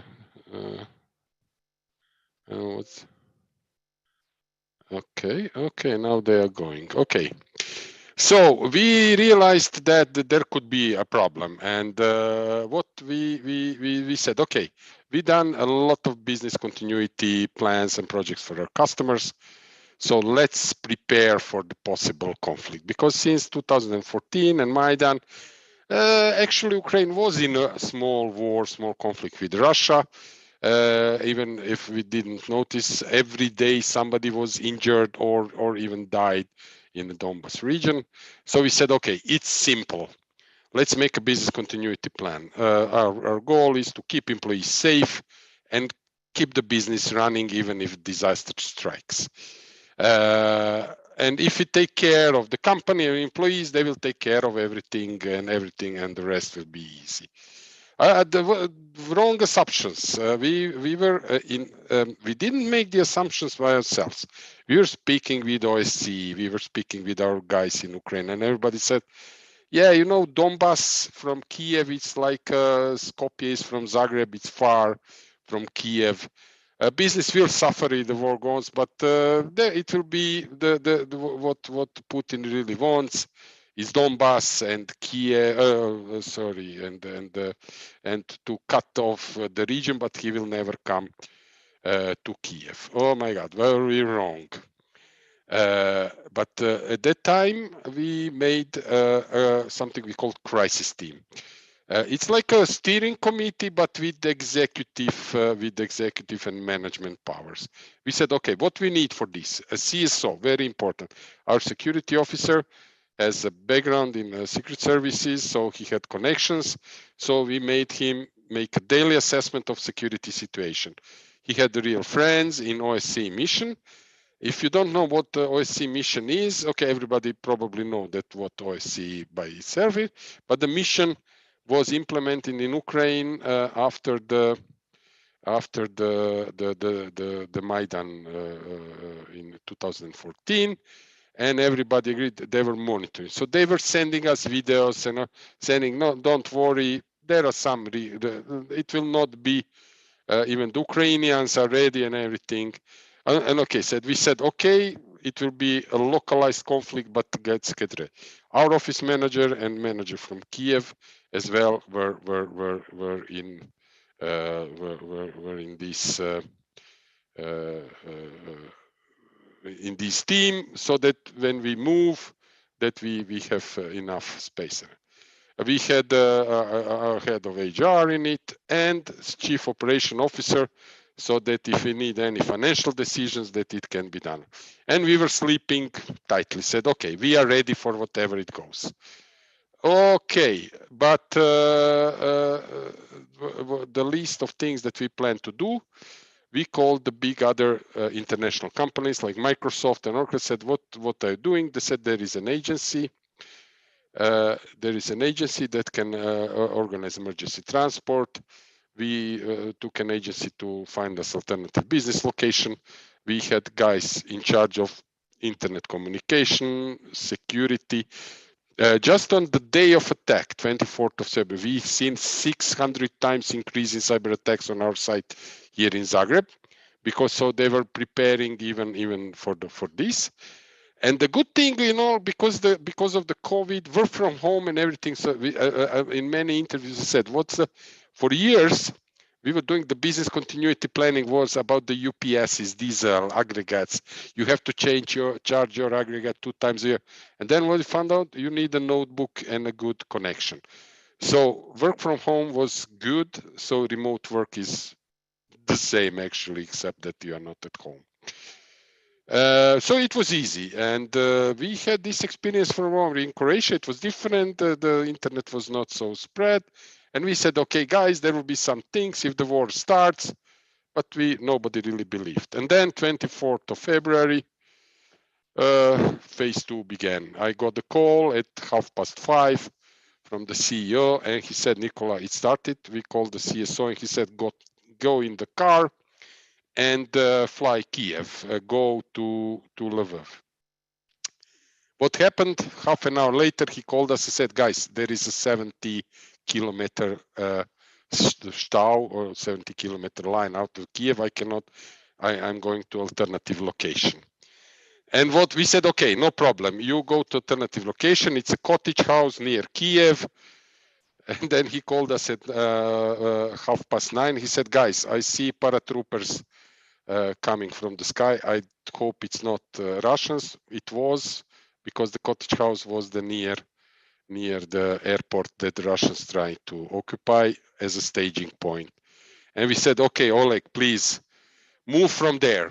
And he said, "We don't have anywhere to move." Few hours later, he told us, "Okay, the Ukrainians come and they attack the Russians," but there was a third problem. Now the woods were full of Russian special forces.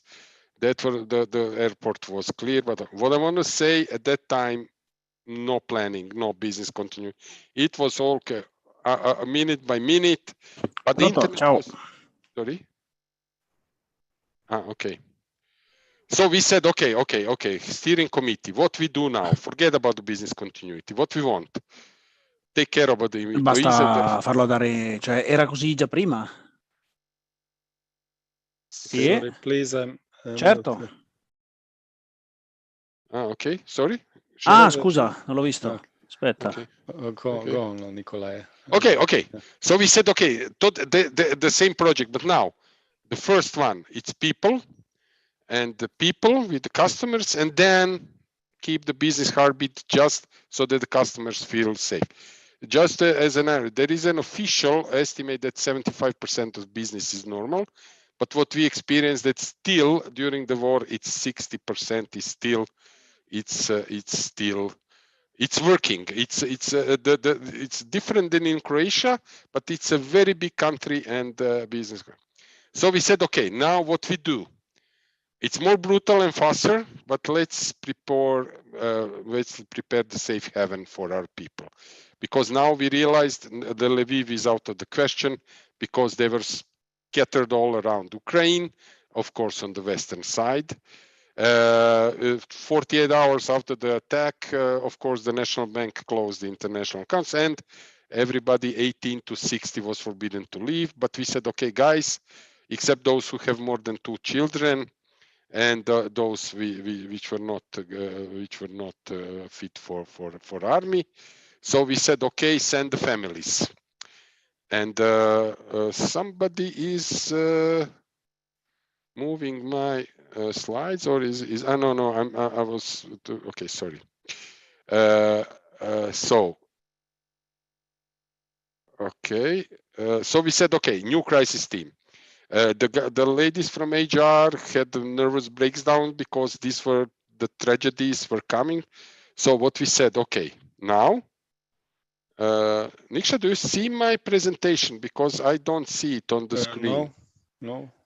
Sorry, but you should tell me. Host disabled participant screen sharing. That's the problem. You have to enable me to share your screen now again, please. Yeah. Yes, okay. I will. It's here. Okay, do you see it now? Yes, we can. Okay, so we made a new crisis team. CSO was now in charge of every 3 hours of daily updates on security situation. The OSA mission, he was moving from Donbass to the border.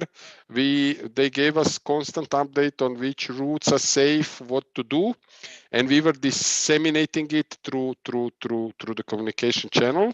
And not only to Span, everybody who called us, we helped them with this. We realized that HR is not only about the employees, that we found the subcontractors because we need psychological help. And then we gave even more, we gave the budget, because initial budget, we say, okay, it will be about 20,000 euro. We realized that there will be at least 400,000 or 500,000 needed to mediate the situation. So we acted immediately. We had a lot of volunteers in the company, which we needed. So we had a volunteer coordination and Ukrainian language translator. Because why? A lot of family members didn't speak English. Okay, every our employee works, but some wives didn't speak English, and they were crossing the border. We had a situation like this, that the lady crossed the border, didn't know anything about Europe and didn't speak English. And she was, we were waiting, our volunteers were waiting on the Polish border. She didn't exit the train until Vienna because she didn't understand. I said, like, they are sending us to Ukraine. She didn't know that she's already crazy. And then we picked her up. We brought her to Zagreb after 16 hours of chasing her with the car. And then she came and then she said, I want to go to Berlin, which she passed with the train because my sister is there. So we had to transfer. So these were kind of problems, but we said, okay, safe haven. We want her to feel as safe as possible, no problem. So we introduced a daily roll call. We call everybody. We have a guy who calls everybody every day and update everybody else on how everybody did. We had the situation that the Kalashnikov bullet killed the iPhone of one of our guys, and everybody thought, okay, Sergey is not, but he was looking for the same iPhone for 3 days. So everybody is safe now. And we were giving everybody update on the possible routes. Some of them didn't want to leave, but most of the family.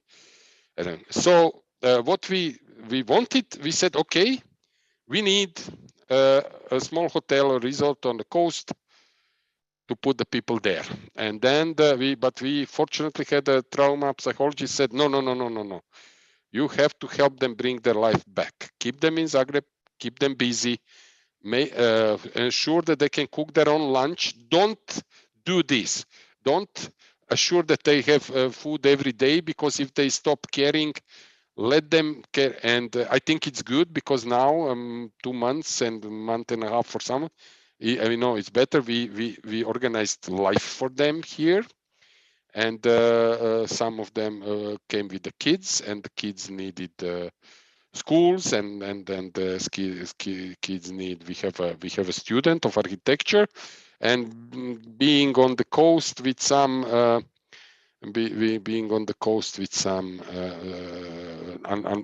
people in some small village was not an option, because Kiev is big as Croatia. It's nearly 3.5, and in fact the larger is 4 million people.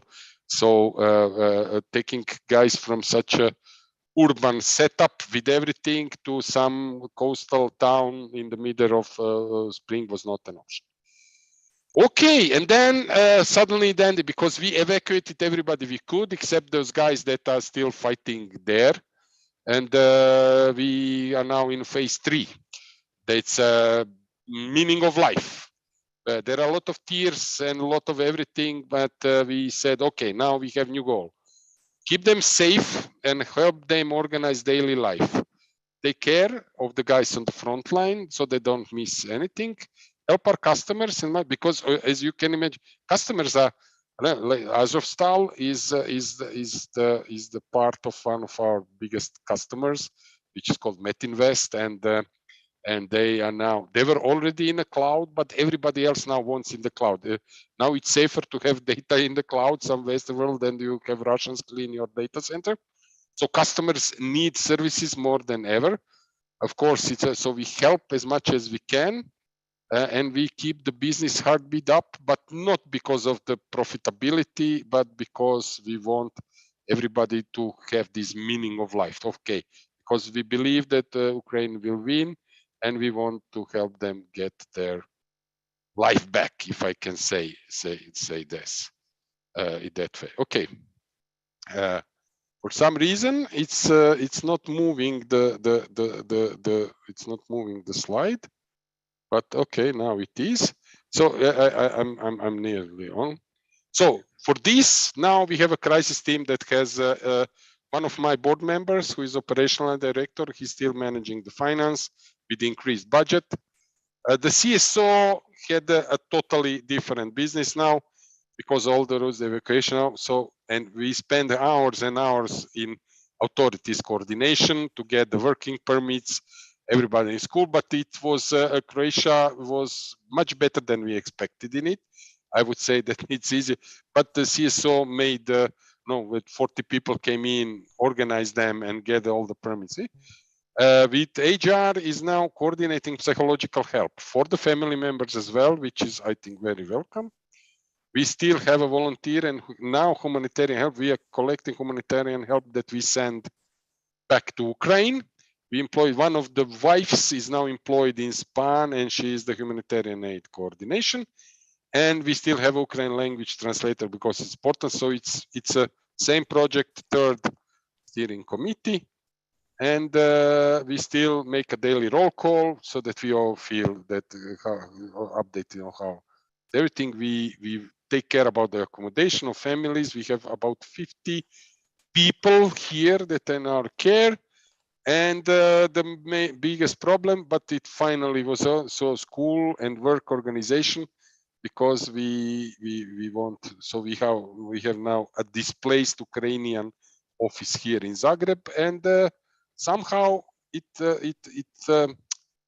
makes sense, I would say. So there is only one more phase back to Kiev, and we hope it will start as soon as possible.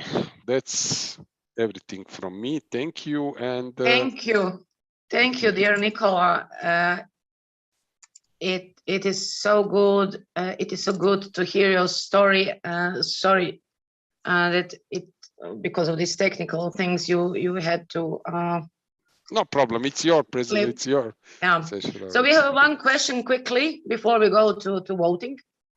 Did you exchange CSO after the initial hiccups?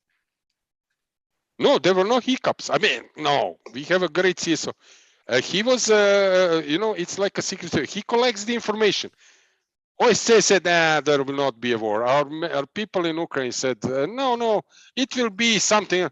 And that's what the assessment of everybody was. No, he was crucial when they were traveling. He knew at every moment where you can find gas, because there was this limit, 20 liters per day. So my marketing manager and one of the sales manager ladies with their cats and daughters, they had to move 20 liters per day. So he made a safe route for them. Okay, go there, take on their sleep, and everything. So he made a lot, but unfortunately, nobody was. If he came to me like 3 months ago, Nicola, there will be a bloody war there. I said, okay, Bruno, please don't panic, don't panic. We'll cross that bridge when it comes to it. Unfortunately, we came to the bridge. No, he's still here, and when everybody came here, he made the coordination with the Ministry of Interior to fix the papers and everything. Nothing corrupt, but in a way, that it was make life for everybody easier. Especially, I said, because a lot of Ukrainians don't speak English. Yes. Okay. So many challenges. Thank you. We are now unfortunately running out of time. Thank you, and we have to close this, but it was so important to hear your experience and right from you personally, because it's a great example how you really did with a lot of heart and care, as much, basically everything you could. Not only me, really. I know. Basically, the whole company is breathing in that way. So absolutely, a lot of people. We had young guys driving 16 hours to Poland on the border and then chasing all the way to and they did it without saying anything. And so, yes, and there were a lot of tears, but I had to. Yes, okay. No, thank you. You go on. And really interesting topic for more than I would say for the whole event or so. But yeah, we need to, unfortunately, to continue and miss to answer a lot of questions coming to your inbox or chat. Sorry. Okay. Thank you, Nicola. Sanya, I think we need to open the voting. Yeah. Yes. Well, so survey, as I wrote in the chat, you can expect the attendee survey to come to you. Please fill it. That's feedback for us. We are all learning after each event, and we are trying to make it every time better and better. So also information for the PDUs, it will be automatically assigned to attendees. And if you don't see it after 2 days, please let us know. PDUs for the speakers will be managed by themselves. And we will share with them. So let's go to the voting. You ready? Hope everybody ready to vote. We don't see it.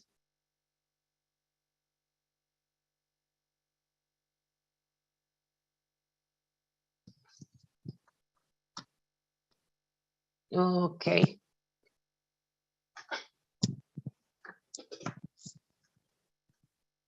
Now we have it.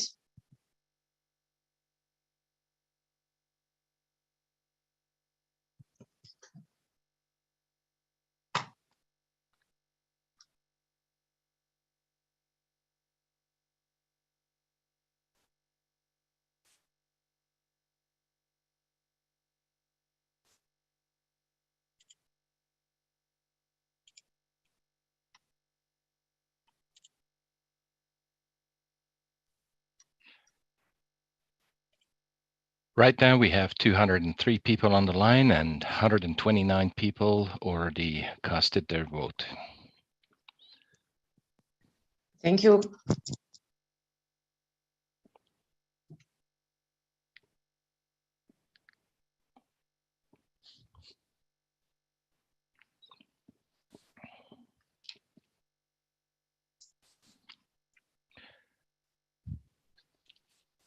%64% of the current attendees already pushed the button, so I'd like to encourage all of you, please make your choice now. 65% of the attendees already voted for the Best Presenter Light Up 2022. We have 1 minute left.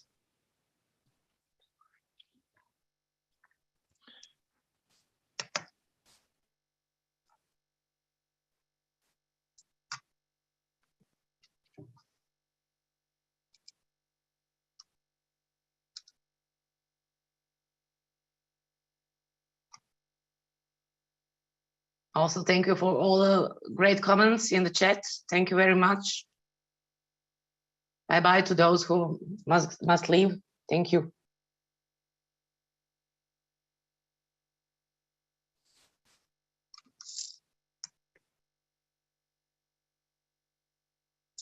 Can we close the voting?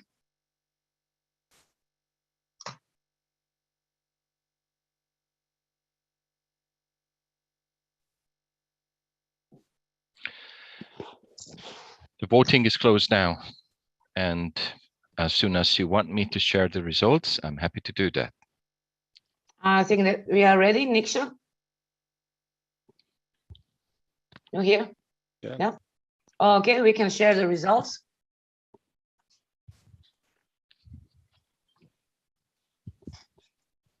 Great. Oh, so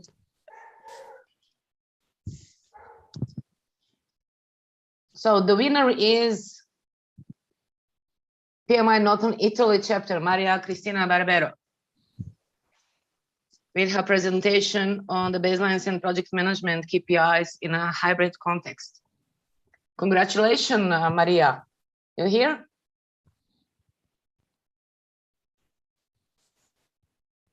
maybe she cannot unmute. And the second one is PMI Budapest Hungarian chapter. Esther Molnar, ready? So hope I'm pronounced correctly. And the third one is PMI Slovenia Ljubljana chapter, Aleksandar Ljubimov. So congrats to everybody. So great presentations and great themes, and a lot of important topics we covered today. If they can unmute. Exactly. Oh, hello. Hello. Congratulations, Maria. Yes, thank you for the organization, because I think that preparing a 6-minute speech is really interesting, especially when you have to deal with these topics that they are not so simple to transfer to attendees. So it's really a challenging experience for us, for the speakers. So great. Thank you very much. Thank you very much also. So Esther, if you're here, just say just yes, to congratulate to you too for the second place. So thank you very much. It was a great experience. Yeah, I believe. Yeah. Yeah, I think that is the most important, the experience of preparing your message in 6 minutes. It's really it was first time for me. And you will get some, you will get some, all of you, gifts, but you will know that in a couple of days, probably next week. Yeah. Wow, thank you very much. Not you, but each of the presenters. Let's also congratulate to Alexander for the third place. Thanks a lot. You were here? Great experience. Hi. Thanks for everyone. It's really fun to be a part of the community, so I really like that. Thank you very much for sharing. I know it's not easy, but we are thinking about all of you, and keep the strength. Also, thank you. Congratulations also to Vesna and Dirk. They are basically sharing 4th place. And thank you very much. If you're here, can we hear you just for a second? Vesna and Dirk. Hi. Hi. Thank you, Vesna, and congratulations also. Thank you. Thank you all. Thank you. Dirk, if you're here.